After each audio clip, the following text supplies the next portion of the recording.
Today's Sunshine Note is titled, Daddy and the Bike. And all are justified freely by the grace through the redemption that came by Christ Jesus. Romans chapter 3, verse 24.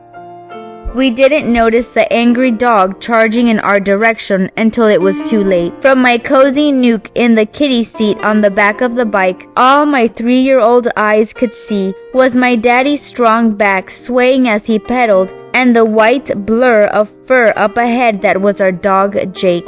At the end of our ride, Daddy would hook Jake's leash to the bike handles, and he'd eagerly pull us up the last steep stretch of hill.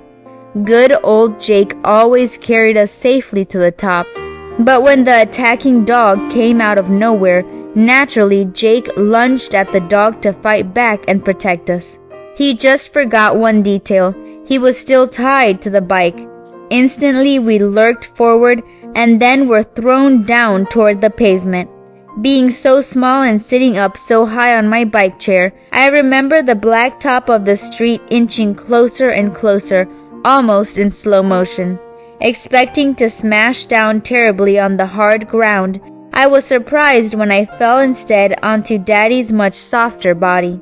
When we finally untangled ourselves from the mess of bike, leash, and dogs, Daddy was torn up and bleeding, scraped everywhere and limping as he walked.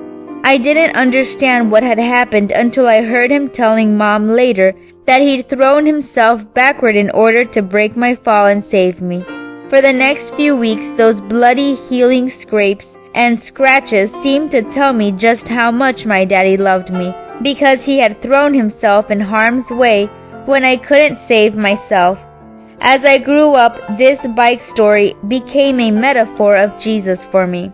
Though he could have saved himself easily, he deliberately threw himself in sin's way to save us when we were helpless to save ourselves. Romans describes why we are helpless. The law has us strapped up like a seatbelt, convincing us of sin but unable to save us, since we can't keep it completely. But a holy God can and did. Every single one of us has sinned and fallen short, but in spite of our sin, we are still justified freely by His grace. The fact that we could never earn it makes it so important that it's free. We don't have to buy it, deserve it, or pay for it. Grace is a gift you'd be crazy to refuse.